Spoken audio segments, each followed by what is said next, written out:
Betamaxx. I'm here with Betamaxx. How are you doing today? Hey, I'm great, man. How are you? What have you been up to? Just hanging out. Sunday, man. Just lounging around, watching horror movies. Anything good? You know what? I watched VHS 2, and that was one of the most disturbing films I think I've ever seen. Did you have a favorite vignette? I know there's like 5 different stories. Well, I'd have to say the mass suicide was probably what really was like, damn, this is next level of gore. I've never quite seen that much, I don't think. Yeah, I think that was the one that stuck out to me as well, especially with the goat head at the end, right? Oh, yeah. It's like straight out of a nightmare, man. It's crazy. So before I actually get into the meat of the interview, I have to bring up Neon, because we met there, and you wound up being the surprise performer for the last day, but from what I understand, that was kind of a last-minute thing. Could you elaborate on how that came to be? Haley and I, Mecca Mako, got there Saturday morning-ish, afternoon, like kind of right before the Saturday acts started. You know, we were having a good time. We were all drinking, and I was connecting with, networking with everybody. And I proposed to Grant the idea that, since I have all my gear here, would I be able to play on Sunday? And he was like, yeah, absolutely, man. Like, we can't offer you that much because everything's been spoken for, and, we're running on a tight budget. And I was like, well, I have a captive audience, so I might as well, play. And yeah, sure enough, it worked out well, so. You said that you started with drums at 12, and your first real experience in a band came at 16 with a band called Runner Up. What initially sparked your interest in music? Well, it's kind of a funny story. Not really that funny, but in 7th grade, I had to take band. It was a requirement. It was either take band or chorus. And I was like, well, I don't want to sing. I'm not into that. So I decided to pick up percussion in the band and started playing snare drum. And eventually after that, I bought a drum kit. And I just kind of fell in love with the drums. I mean, God bless my parents for putting up with me through those years where I'm just pounding on my drums all day. They truly are saints for putting up with me. But so I guess I met some friends through school, and we formed a band. And yeah, I mean, the rest is kind of history. We did that for about 5 years. It was like a pop punk band. It sort of grew out of fashion for me. I was just kind of like over it, and I wanted to do different genres of music. And I've done a lot of different stuff. I've done like funk. I've done death metal. I've done indie rock. Yeah, just a bunch of different random stuff. And then I kind of like have settled on synthwave at this point since about 2012. I wanted to bring that up because after your initial start, it seemed like you've tried your hand at pretty much everything. You mentioned indie rock with Wicked Chief, metal, and then you also did hardcore punk with Young Fuck, which, by the way, in my history for that, thanks for the porn results. And then... that I forgot about that. That was my last. It was like kind of like my last band that I did. I always wanted to do a hardcore punk album, and my buddy, one of my best friends, I'm actually going to his wedding in 2 weeks. He wrote like 5 songs. We just hit the studio one night with like a 24 pack of PBR and just, we're like, fuck it, let's write a nasty punk album, But it was a cool experience, and that's the last real drumming that I did. That was probably back in like 15, maybe. And then you also mentioned in one interview that you were trying to start an Electro Funk project with a friend of yours. You've done hip hop, blues, reggae. Is there anything that you wouldn't try your hand at? Country. I wouldn't, and I mean, like, I would be interested in maybe like making hip hop beats just purely for a monetary purpose. If somebody was like, oh, hey, I'll pay you X amount of dollars to make a hip hop beat or something. I mean, I could do it. And I mean, like, I've made like trance music. That's like kind of how I got my start into electronic, was making trance beats back in the early 2000s. Is that what Chronic is?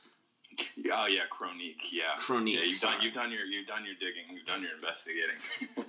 That's essentially what was the cusp of like Betamaxx starting, was that project ending and me buying the synth and trying my what has became synthwave. It really wasn't even called synthwave back in like 2012. I think it was just like 80s revival music is what I would call it. You know what I mean? Outside of Betamaxx, what would you say was the one that you derived the most enjoyment from? That's a tough question, man. I don't know. I like my funk band, like Heady Rocksteady's what we were called. I enjoyed doing that. I enjoyed Wicked Chief. That was like you said, like an indie band. I didn't play drums for that. I actually played acoustic guitar and keys for that band. And I don't know. I guess it's kind of a toss up between those two. I gather that you're quite the Risky Business fan due to not only having a song on your first EP, Legacy, named after it, but you also did a remix of Tangerine Dream's Love on a Real Train from the soundtrack. Would you say that that's your favorite 80s movie? Man, that's such a tough question. It's definitely up in my top 10.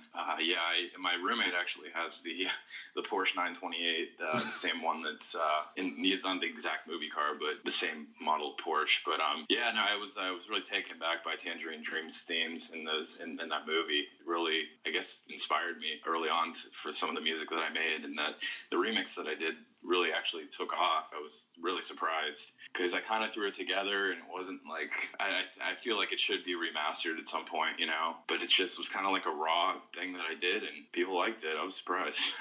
such a great original song, Speaking of Legacy, even though you wrote that first, the first Betamaxx release, from what I understand, you ever put out was actually your debut LP, Lost Formats, as you felt as though the work on there would leave a better first impression. Why did you feel Formats would be a better way to introduce Betamaxx to the world? Let's put it this way.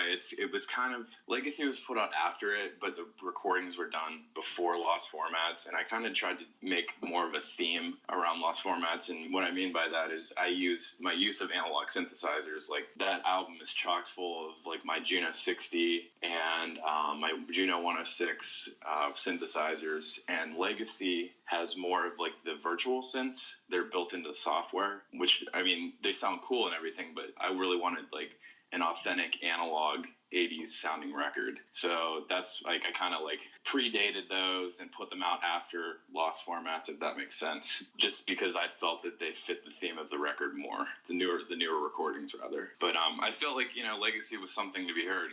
There were some really cool songs on it, and I still get some like feedback and response from that record, oddly enough. I understand that you're from Pittsburgh, and you seem to have hit it off with fellow local act Arcade High, since member Ryan Boozle did the cover art for Lost Formats, and you donated a song, Retaliation, to the soundtrack for a film they were trying to make back in 2013, Rage. How did you guys initially meet, and whatever happened to that project? We initially met through SoundCloud. We used to spend a lot of time on SoundCloud, man. And like, I tried to network with as many people as I could early on in the project. And Ryan messaged me and he's like, "Oh, hey man, I like your music." Or it may have been vice versa. I may have messaged him. But I'm like, "Oh, you're from Pittsburgh and you're making synth music. Why don't we have a beer sometime and, hang out and talk synths and stuff?" And it's been like 6 years. But yeah, he's a pretty cool visual artist. And I was like, "Hey man, do you want to do the art for my record? It would be a huge help for me." And he was about it. So he made that cover. Oddly enough, how I just released that album on vinyl. Mm-hmm. I was unable to recover that original artwork because it had just been lost in the archives of going through like 3 different computers, and I just didn't have it anymore. So I had to redesign the cover. And then you'd asked about Rage. I actually don't know, man.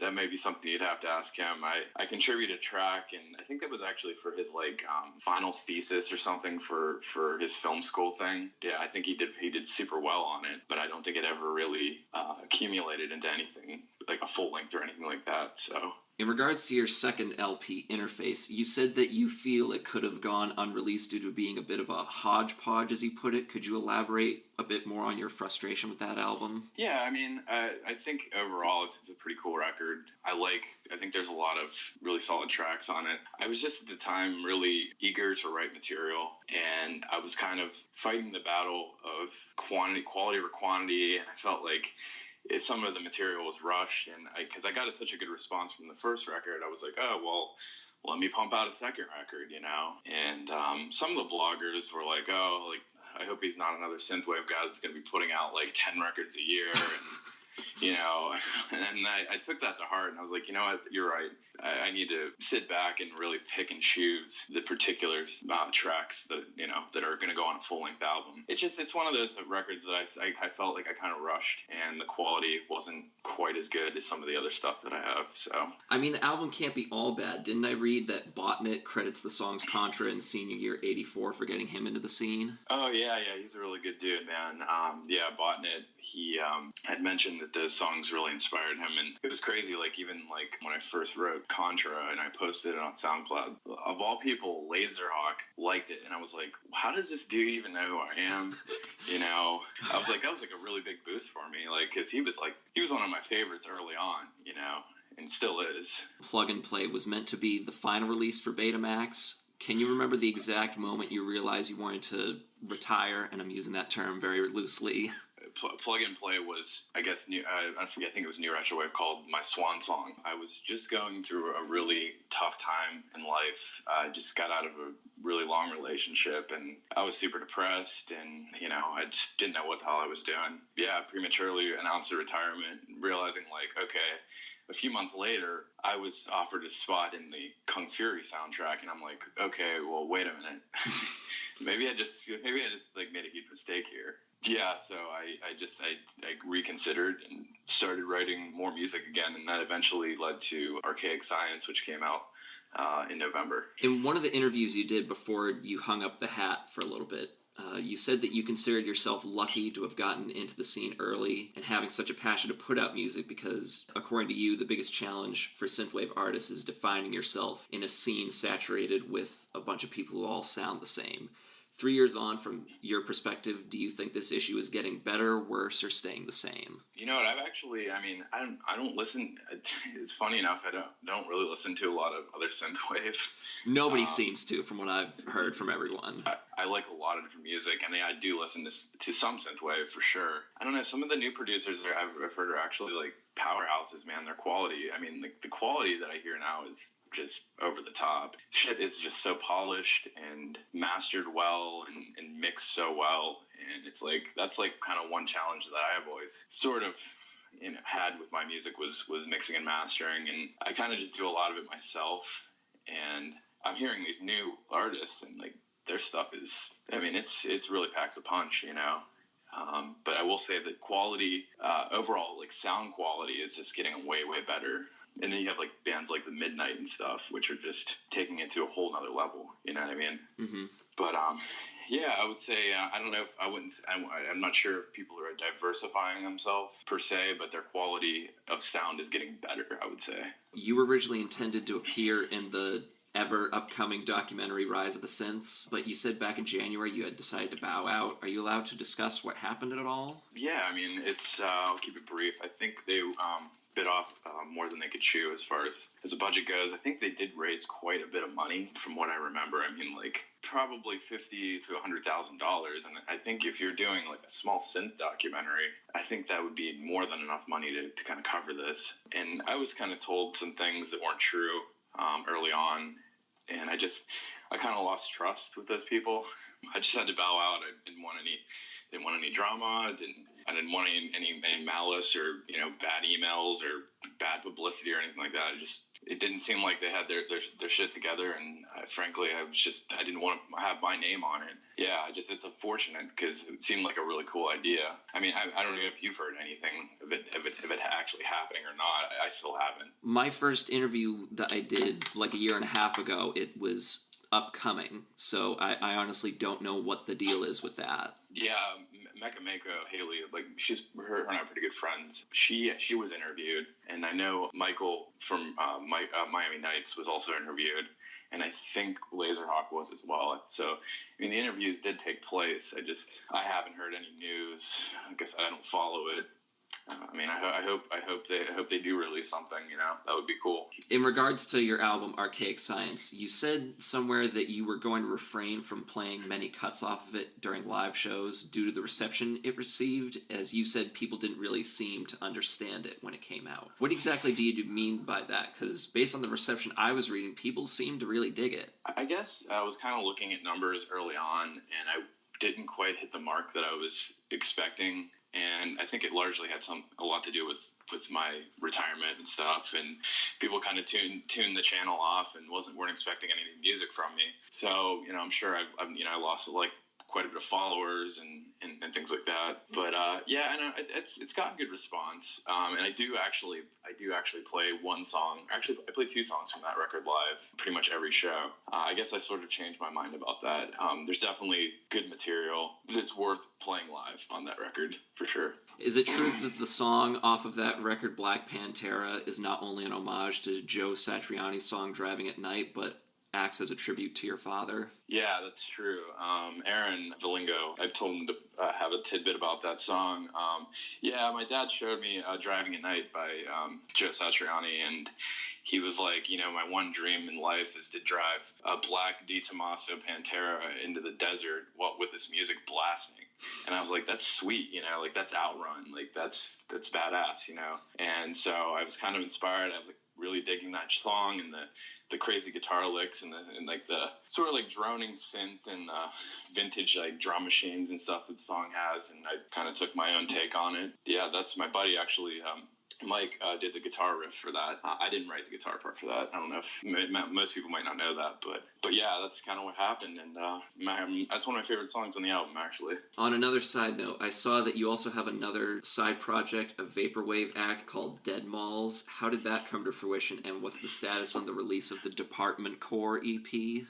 Dead Malls. I got really into urban exploring about 2 or 3 years ago, and I'm actually I'm an amateur photographer, and my medium is I really like old shopping malls, old department stores, old like plazas and stuff. I was listening to a lot of like Luxury Elite, like Macintosh Plus, all like the classic vaporwave stuff, and I was like, you know what? I'm gonna try to emulate like department store music, like that's played over the speaker, like the overhead speaker, the crappy like papery sounding thing when you're walking through the store. Yeah, I have an album on deck for it. It was supposed to be released by a record label in Morgantown, West Virginia called Crash Cymbals, and they're supposed to do a tape for it, and they're actually well known for putting out the Luxury Elite tapes, so they have some credibility. I just haven't heard anything from them. I think their release schedule is pretty full right now, so I'm just waiting to get the artwork back, and all the tracks are mastered. I'm just kind of balls in their court, so to speak. You know what I mean? It's kind of like an audio-visual tie-in with my photography.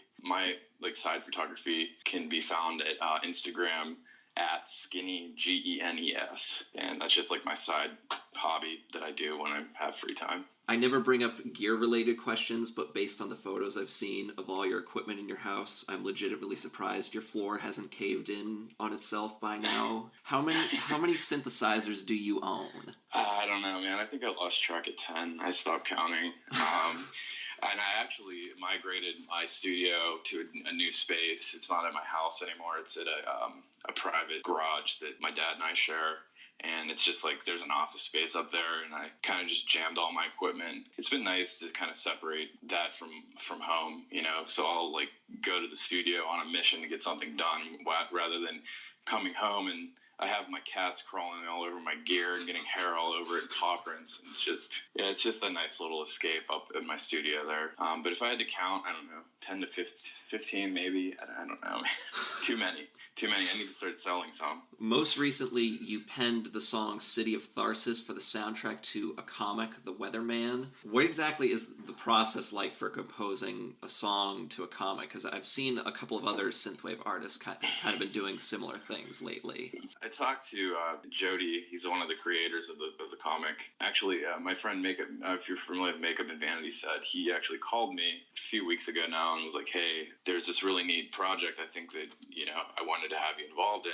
And I said, okay, what's up? He said this comic book is looking for this music. And I was like, oh, okay, like what kind of music are they looking for? And he's like, well, it's going to be like darker synth stuff, but I mean, I think he was like, you would be an interesting dynamic to throw into it because the artists on it are largely pretty like dark synth related. So yeah, I just kind of I found out who was doing it, it's a really great lineup. It's like Power Glove, Ogre, Makeup and Vanity Set, Magic Sword, and I think Laserhawk's even doing a track for it eventually. But I was asked if I guess one of the artists backed out. And I talked to him, and he's like, well, we have a deadline. It has to be into me by Tuesday.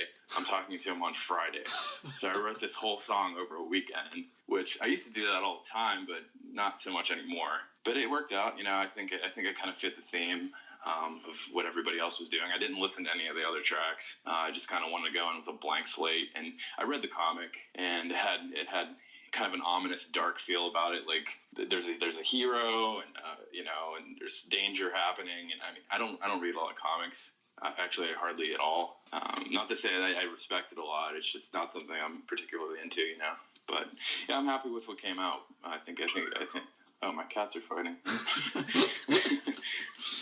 But yeah, I'm happy. I'm happy with what I did, and I'm happy to be a part of the project. And I really like the lineup on the record. So I saw that your next release is going to be BSides Volume 2. Can you talk about that at all? My original B-Sides was done in 13, and it's kind of was just a hodgepodge, which I use that word again. This one truly was. It was just like a bunch of stuff that I had laying around, and I didn't have any plans on releasing on an official record, so I just kind of jammed them all together, and some of it wasn't mastered, some of it wasn't finished. But the second one, I think, is going to be a little more polished, a little more well-rounded, and it's not going to be like, I think I had like 16 tracks on the other one. I think this one's only going to be like 10 tracks. It's going to be free, and yeah, just my other one did so well. I was like, well, I'll just do another one, get the crowd's attention again, let them know I'm still releasing music, and give them a little treat, I think that would be nice. So, yeah, I don't know. I think it's going to be done. I give it maybe about a month. And then I'm sure you can't talk about this yet, given how you just recently posted about it. Someone tapped you to possibly score a whole movie by yourself? Yeah, I was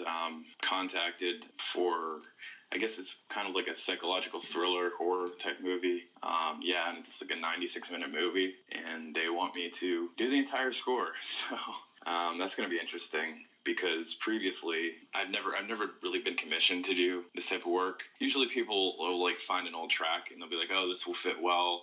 Here's what I'm offering you. The song's already written. It's the easiest thing in the world, sign, dotted line, get paid, whatever. But this is going to be a little different just because I have to feel out moods and scenes and the script and everything. And I haven't even started yet because I'm waiting to hear back from the director of the movie. So hopefully it's a reality. They seem very serious and very professional. It's just a matter of time before he gets around to talking to me, I guess. I'm sure he's a busy guy. It's always kind of been kind of my dream to do this work. I mean, I love playing live shows and I love writing and everything.